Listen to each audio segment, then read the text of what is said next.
मेरा नाम नेहा है।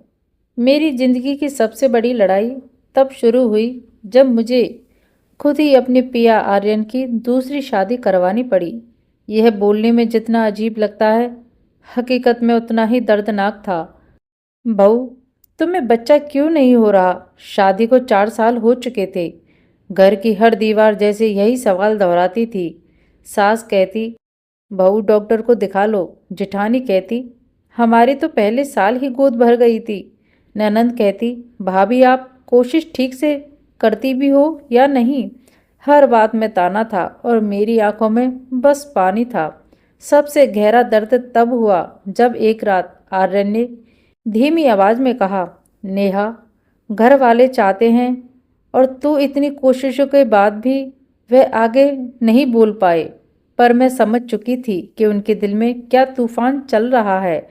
अगले दिन डॉक्टर ने मुझे अकेले में बुलाया और कहा, नेहा, माँ बनने में समस्या तुम्हारी नहीं, आर्यन की तरफ से दिक्कत है। डॉक्टर ने पूछा, क्या मैं यह बात घर वालों को बताऊं? मेरे हाथ कांपने लगे। मैं सच बता सकती थी, पर अगर मैं बोल देती तो मेरे आर्यन का अंदर से दिल टूट जाता। मैंने खुद को संभाला और कहा, डॉक्टर, यह बात आप किसी को मत बताइए। जो भी होगा मैं अकेले सह लूँगी। और उसी पल मैंने खुद को ही दोषी मान लिया, क्योंकि मेरे लिए आर्यन की इज्जत मेरे माँ बनने की चाह से भी ज़्यादा थी। ससुराल की दीवारों ने भी ताने मारने चालू कर दिए। वंश को आगे बढ़ाना जरूरी है, बिना बच्चे के घर अधूरा होता है। देवर अंश अजीब नजरों से देखता, जैसे पूछ रहा हो, भाभी आपको खुद शर्म नहीं आती? जिठानी तो और आगे निकल जाती, कहती, बहू कोई लड़की देख लेते हैं आर्यन के लिए, घर में रौनक आ जाएगी। उनकी हर बात में हल्की चुभन थी और मैं मुस्कुराकर सब सह लेती। एक रात आर्यन मेरे कमरे में आए, चेहरा उतरा हुआ था। उन्होंने मेरा हाथ थामा और कहा, नेहा, मैं तुझे छोड़ना नहीं चाहता। तू मेरी पहली और आखिरी मोहब्बत है। मेरी आंखें भर आई, पर हम परिवार के दबाव में टूट रहे थे और उसी रात मैंने वो शब्द कह दिए जो किसी भी औरत की सबसे बड़ी कुर्बानी होती है। आर्यन, अगर मेरी वजह से घर अधूरा लग रहा है तो तुम दूसरी शादी कर लो। मेरी आवाज़ कांप गई, मेरे दिल के टुकड़े हो गए। आर्यन हक्के बक्के रह गए। नेहा, तू पागल हो गई है? उन्होंने मेरा चेहरा पकड़ा। उनके स्पर्श में प्यार भी था और दर्द भी, और वही गर्माहट जो आज भी मेरे तन मन में सांसें जगा देती है। अगली सुबह जब मैंने सास ससुर को यह बात बताई तो पूरे घर में जैसे त्योहार बन गया। सास बोली, बहू तू तो देवी निकली। जिठानी बोली, दूसरी बहू आएगी तो घर में रौनक बढ़ेगी। देवर अंश धीरे से बोला, भाभी आप अकेली मत पड़ जाना। उसकी वह नजरें जैसे कुछ और भी कहना चाहती थी। दूसरी शादी के 5 महीने बाद आर्यन बदलने लगे। वह मुझसे ऐसे पेश आते जैसे मैं इस घर की बहू नहीं, बस एक बोझ हूँ। एक रात मैं छत पर बैठकर रो रही थी तो मेरा देवर मेरे पास आया और मुझसे कहने लगा, भाभी मैं आपका दर्द बहुत अच्छे से समझ सकता हूँ कि आप पर क्या बीत रही है। मुझे सब पता है कि आपने कितना बड़ा त्याग किया है। मुझे यह भी पता है कि भाई कभी बाप नहीं बन सकती। जब उसकी ऐसी बातें सुनी तो मैं चौंक गई और उससे कहने लगी, आखिर तुम्हें कैसे पता चला? फिर वह कहने लगा कि वह रिपोर्ट पढ़ ली थी जिसमें लिखा था।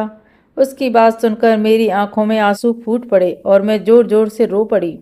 मुझे ऐसा रोता देखकर वह मेरे पास आया और मेरा हाथ अपने हाथों में लिया और मुझसे ना रहा गया और मैं उससे लिपटकर फूट फूट कर रो रही थी। वह भी मुझे दिलासा दे रहा था, जैसे कोई छोटा भाई अपनी बहन को दे रहा हो। पर तभी छत पर सासू माँ आ गई। उन्होंने हम दोनों को इस स्थिति में देखा तो उन्होंने शोर मचाना शुरू कर दिया। यह क्या कर रहे हो तुम दोनों? आखिर तुम दोनों को कुछ भी शर्म लिहाज है? नहीं सासू माँ। शोर सुनकर घर के सारे लोग आ गए और जब उन्होंने हमको इस तरह से देखा तो सबकी आंखों चौड़ी हो गईं। मैं उन लोगों को बहुत समझाने की कोशिश की और मेरे देवर ने भी खूब कहा, पर किसी ने हमारी बात नहीं मानी। तभी मेरे पति ने साफ साफ शब्दों में कह दिया, तुम इस घर से निकल जाओ। जब मैं अपने पति की तरफ देखा तो वह मुझे कुछ अजीब सी नज़रों से देख रहे थे। मैं तुरंत समझ गई अब उनके दिल में मेरे लिए कोई जगह नहीं है। और मैंने आखिरी बार उसे देखा, वही आर्यन जिसके लिए मैंने सब कुर्बान कर दिया, पर उसकी आंखों में मेरे लिए अब बस नफरत थी। मैं चुपचाप बैग उठाकर मायके चली आई। 4 महीने मायके में बीते, अकेली टूटी हुई। मैं हर रात अपने आप से पूछती, आखिर मेरी गलती क्या थी? क्या यही मेरी गलती थी कि मैंने अपने पति और अपने प्यार के बारे में सोचा? और यही सोच सोचकर मैं रातों को रोया करती थी। मेरी माँ भी मेरी बात सोच सोचकर हर रात रोया करती। पापा मुझे इस हालत में देखकर अपना मुंह फेर लेते और मैं खुद को ही कोसती, क्यों मेरी कोख खाली रही, क्यों मेरी किस्मत इतनी कड़वी थी। मैंने लोगों से मिलना छोड़ दिया था। एक दिन बाहर से आवाज़ आई, नेहा तू अंदर है? मैंने दरवाज़ा खोला। मेरे सामने समीर था, मेरे बचपन का दोस्त, जिसने हमेशा मुझे हंसाया, हमेशा मेरी छोटी मोटी कोशिशों पर भी शाबाशी दी। उसने मुझे देखा और घबरा गया। नेहा तू इतनी दुबली क्यों हो गई है? क्या हाल बना लिया है अपना?